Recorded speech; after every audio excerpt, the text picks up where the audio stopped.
So today's guest has a profession that's kind of hard to pin down. He's probably best known as an entertainment reporter. You've probably seen him in that role on a red carpet or two at the Golden Globes or the Oscars. But he's also an author. He's a performer, a man about town, a gadfly. We'll talk about all of those things today. We are talking to Nelson Aspen. The following is a Tony Lasano podcast, an Opie show on the Radio Misfits Podcast Network. This is the Minutia Man Celebrity Interview with Rick and Dave. So there's no Dave today. He's got a bit of a medical issue. It's just Rick. Rick and Nelson. Thanks for coming on the show, Nelson. Rick Nelson. Now there's someone I never interviewed. Exactly. Were you? I think I was actually named after him.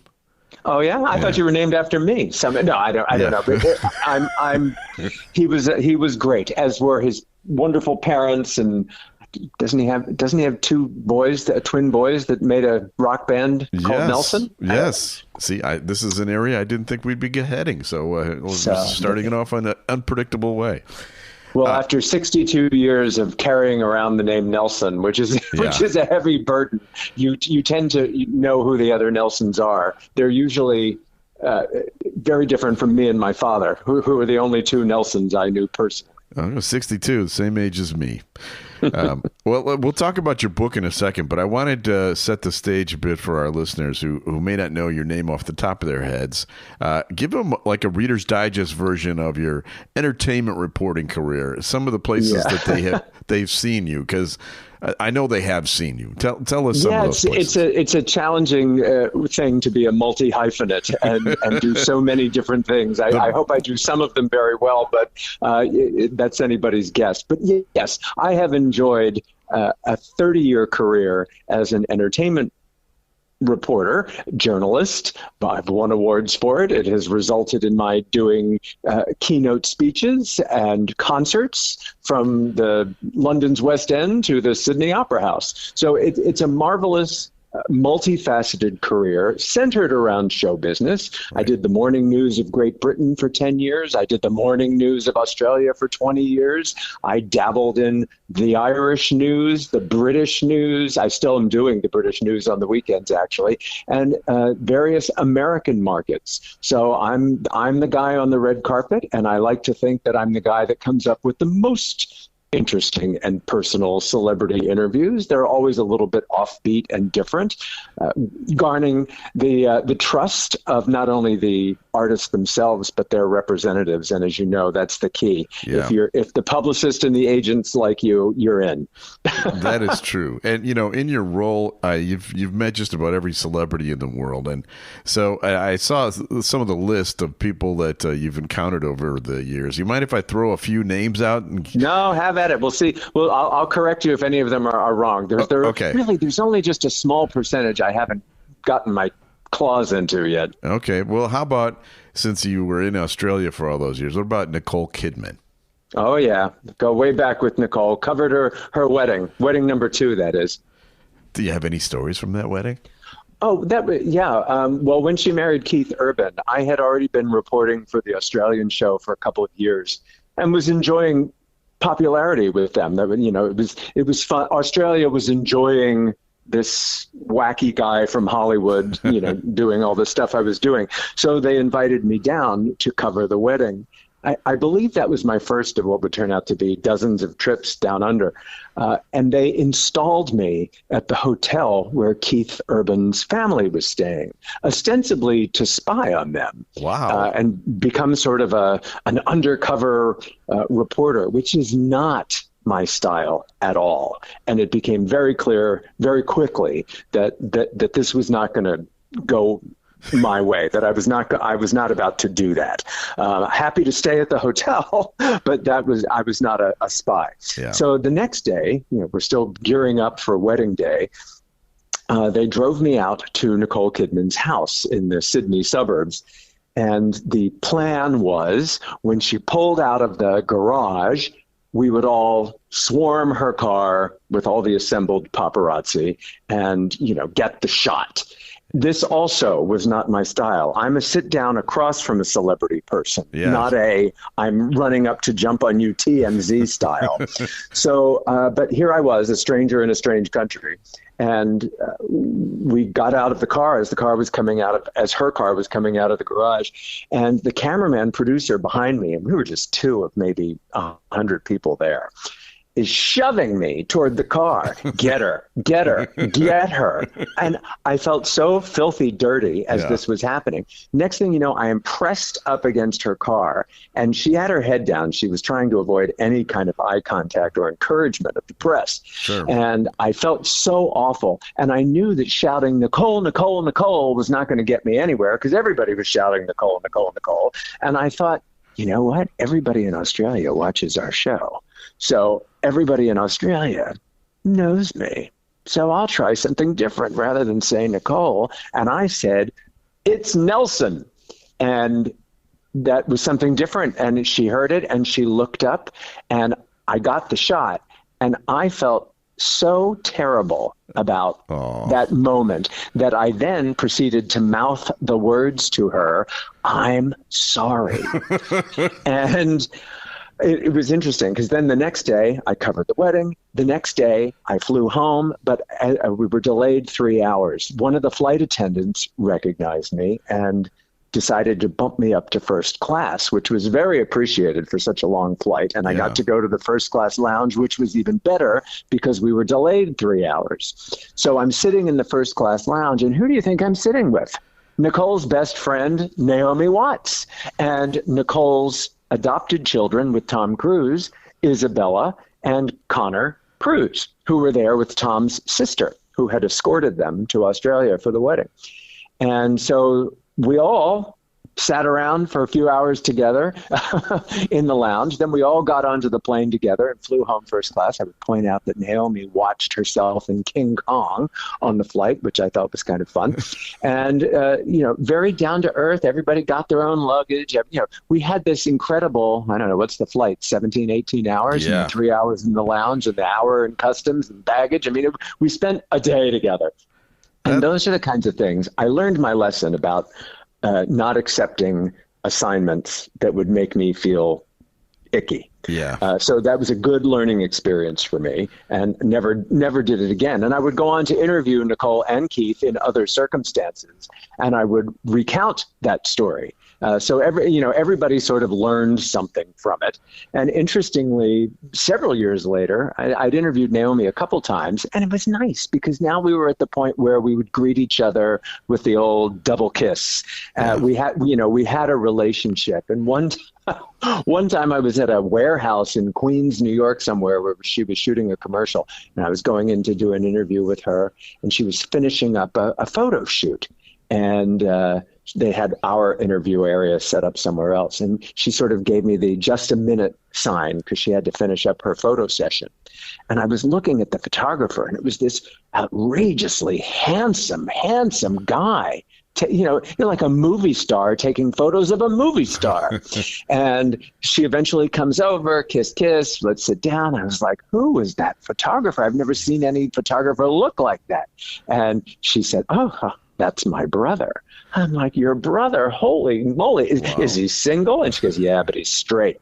But that wasn't the point. The point was, I thought, this guy, his name is Ben Watts, his sister, Ben and Naomi Watts. And I thought, there's a story. So I pitched my bosses, let's do a story on Naomi's brother, who's a photographer, who had his own incredible career. He was a Victoria's Secret photographer, Sports Illustrated, still does all the magazines, took famous shots of Heath Ledger back in the day.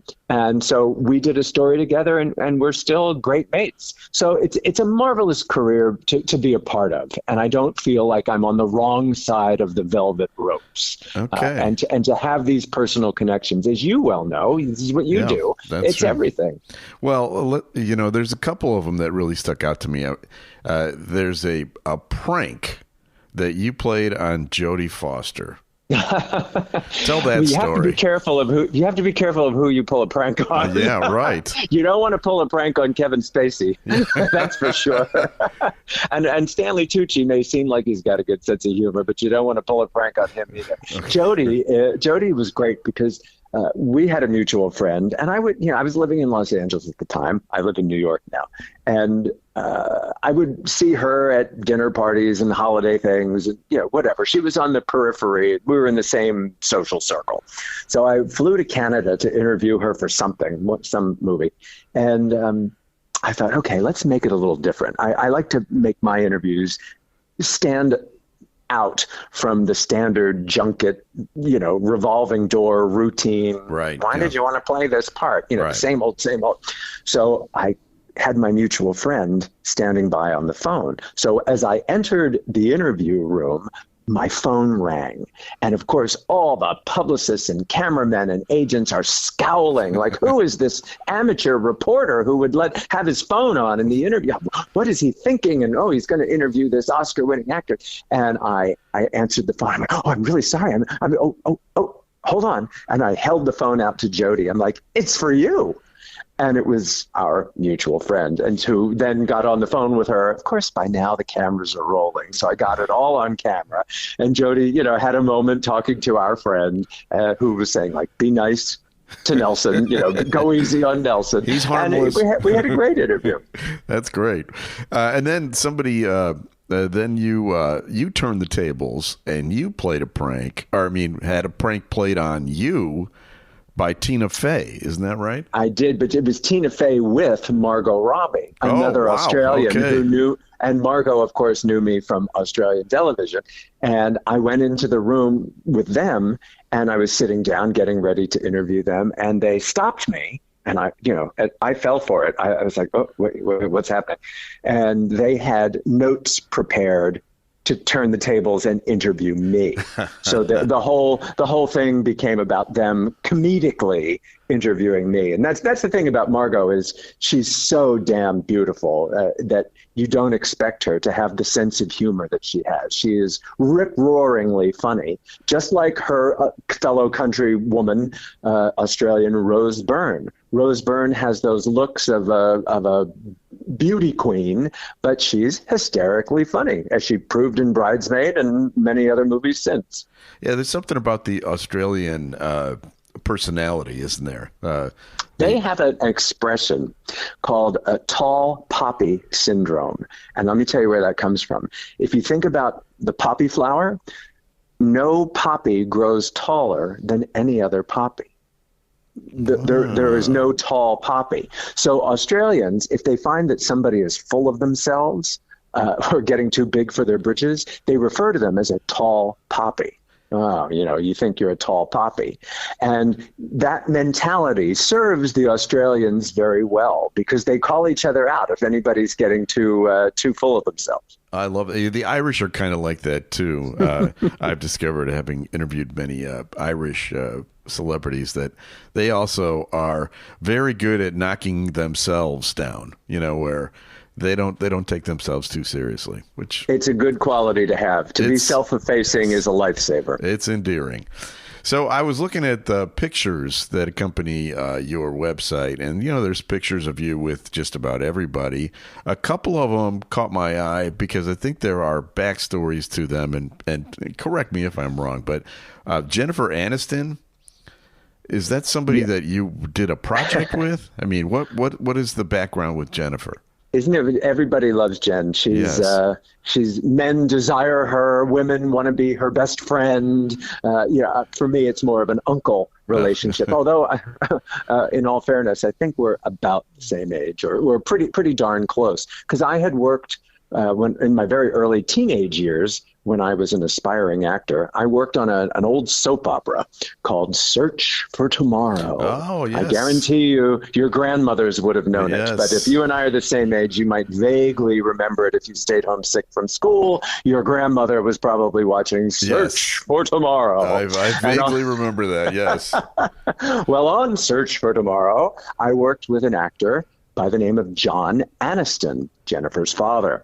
He's probably most famous for playing the evil Victor Kiriakis on Days of Our Lives. That's her dad? Yeah, that was her dad. He passed away, but sadly. I did not know that. But yeah, John Aniston was Jen's dad. So he and I were working together on this soap opera, and they were auditioning for a new character of a teenage runaway girl. And because the writers were such geniuses, Teenage Runaway would be named TR, Teenage Runaway. So auditioning for the role of TR was John's daughter, Jen. And that's when I first encountered her, was back as teenagers together. I was 18 or 19. She would have been maybe 14 or 15. She did not get the role, which just goes to show you nepotism isn't always the case. That part went to Jane Krakowski. And Jane Krakowski, so Jane and I became friends. And, now Jane is famous in her own right. Wouldn't it have been funny if it had their careers had been inverted? Yeah. But then when the time came for me to interview Jen, during the whole Friends hoopla, she trusted me because I was like, yeah, I'm the guy that worked with your dad on Search. And we would go on to be interviewed many times together. I would interview her many times after that. And it was because we had this established comfort zone. She could trust me. And I think the picture that you're referring to, I'm holding a glass award.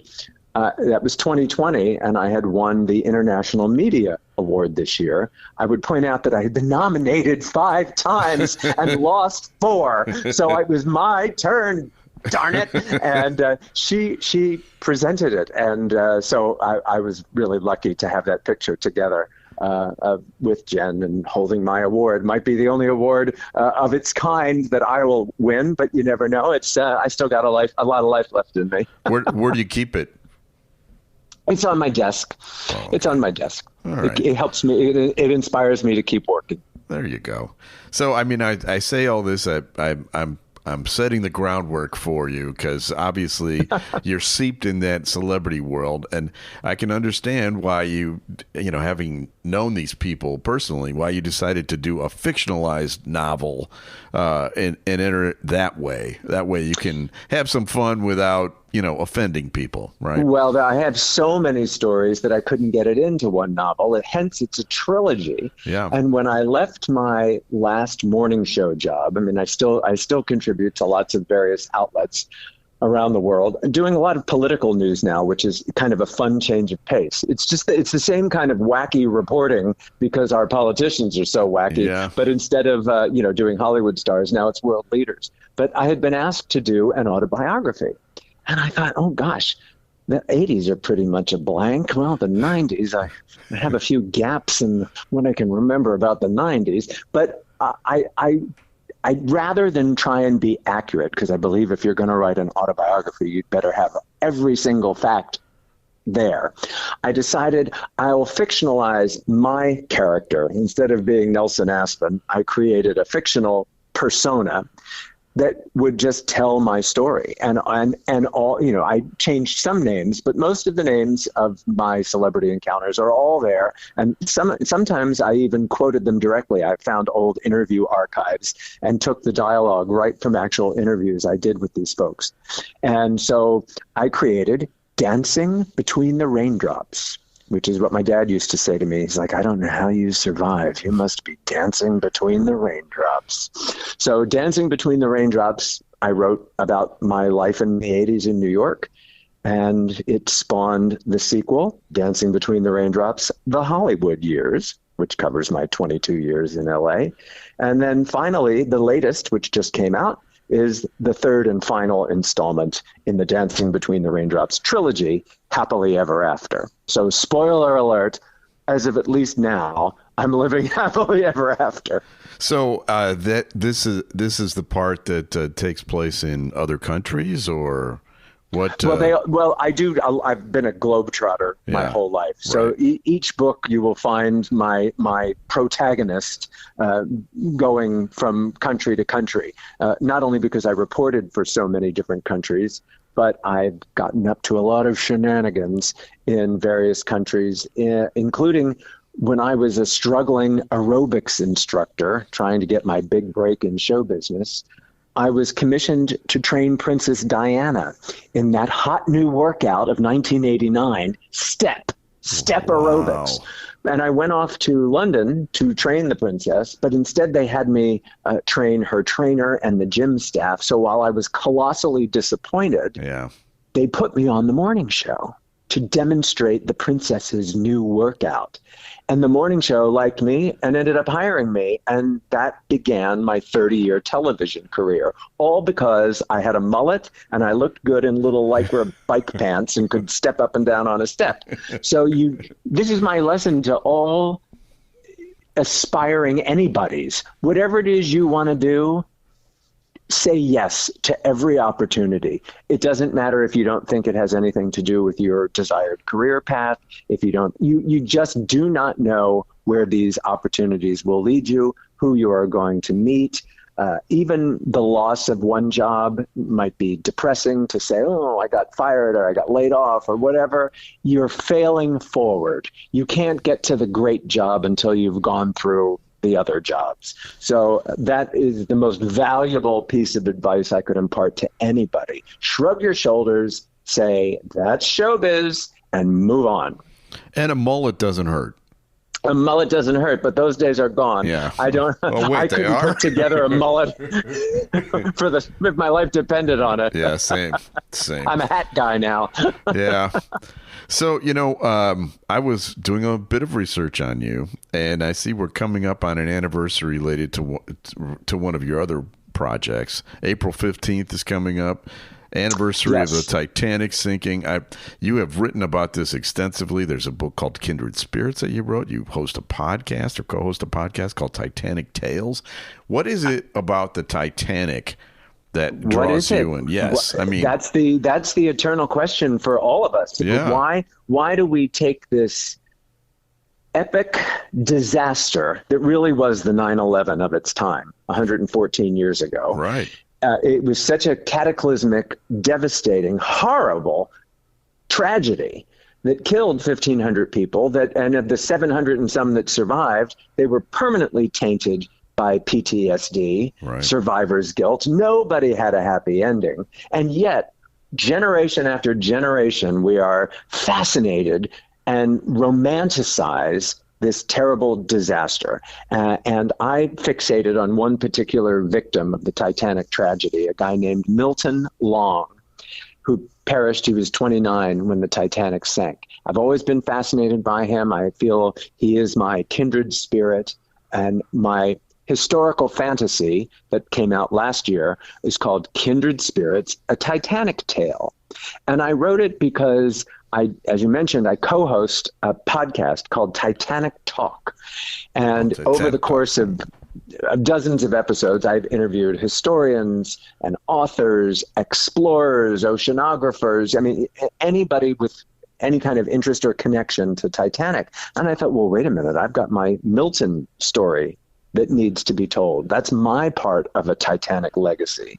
And the last year, I've spent traveling the world, doing keynote speeches. I sailed over the Titanic wreck and had a memorial for the victims of Titanic over the wreck site aboard the Queen Mary 2. Cunard invited me to sail with them and speak to their passengers about that. I launched the book in beautiful Belfast, Northern Ireland, where the Titanic was built, and traveled to London, where the Titanic began her maiden voyage. And I travel around the country to different exhibitions, Titanic exhibitions, and I speak about Titanic. And it's very rewarding when you can take a hobby or an interest, a recreational interest, as Titanic was to me, and turn it into a vocation. And that's what it has been. In fact, you mentioned my website, nelsonaspen.com. Anybody can go there. I'm putting together for this fall, this October, a 2-week tour of Ireland, where we start in Dublin and we work our way around Ireland and finish in Belfast for the Titanic experience at the Titanic Museum in beautiful, beautiful Belfast. The more trips I make to Ireland, the more I want to be in Ireland. So I love it there too. Feel free to come along. It's really extraordinary. And every time I go, I want to plan the next trip. So, you've got these great books, and they all seem very cinematic.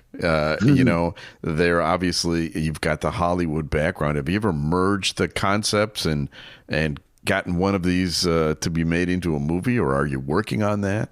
Well, people say, and I'm very flattered by it, that people read my books so quickly. My 12th book is coming out for Earth Day. It's called The Magnificent Mr. and Mrs. Maple. It's a children's book set in my garden. So I thought Earth Day will be great for that, since the two lead characters are trees. But people read through my books the way they would tear through a box of chocolates or binge watch a streaming series. And I love that. I'm not trying to write the next Pulitzer Prize winning, life-changing book, although people are extraordinarily and flatteringly touched by my work. But I want them primarily to be entertainment. Yeah. Informative, yes, but mostly entertaining. Certainly the Dancing Between the Raindrops trilogy is that, which is why we're trying to market it as a potential series. I can see that. It's like Sex and the City, but dirtier, and with lots of, showbiz stories. And the Titanic book, Kindred Spirits, is being developed now. They're adapting it as a screenplay right now. So, with all due respect to James Cameron, a Titanic story doesn't have to be all icebergs and giant sinking ships special effects. It can also be real human stories, which I hope mine will be. Well, that's great. I want to thank you for spending some time with me, being on the show. I can't remember the last time we had someone on who had quite so much to plug. So I want to give you a chance to plug some of the things that we missed. How can people follow you, and what are we missing that they really need to see? I think we got everything important in. Okay, good. But that's regardless. It's just a pleasure to talk to you. I'm the easiest person in the world to find, Nelson Aspen. As long as you spell it correctly, you can find my website, all the social media stuff. You never know what you're going to get. Some days it might be something very serious and dramatic and news-breaking and important, and other days it might just be frothy pop culture silliness. I'm having great fun with ChatGPT, knocking out all my little fantasy illustrations every day. I just finished doing a film noir series. Joan Crawford's birthday was the other day, and I was like, damn it, in another life I could have done a film noir with Joan Crawford. But thanks to ChatGPT, I've got the posters now. Anyway, so I have a tremendous amount of fun. I love to interact with folks and connect. And chances are, whether it's a trip to Ireland, the Titanic, showbiz, children's fair, it doesn't matter. Somewhere along the line, we have a degree of separation between us, and I'd love to hear from everybody. Well, thank you very much for being on the show, Nelson, and best of luck. And try to find some energy if you can. I feel like you need to get a little more energetic. I know, such and I'm on blood pressure medication. They're trying to get me to slow down. I just can't. Thanks, Nelson. Thank you, sir. Have a good one. Bye-bye. And there he is, Nelson Aspen. Guys, got some energy.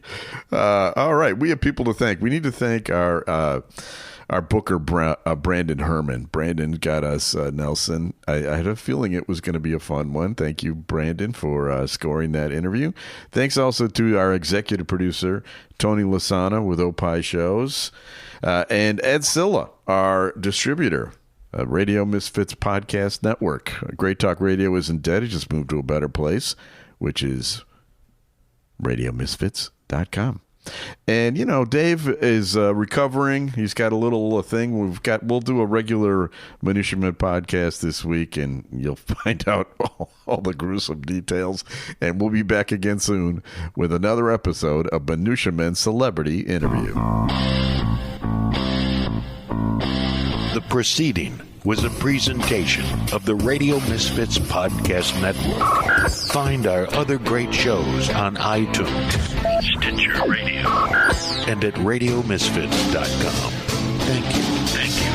Thank you. This has been a presentation of Opie Productions. Tony, can you shut up? You know, I was telling my kids the other day that I never thought the 90s had a look, but you look at pictures of ourselves.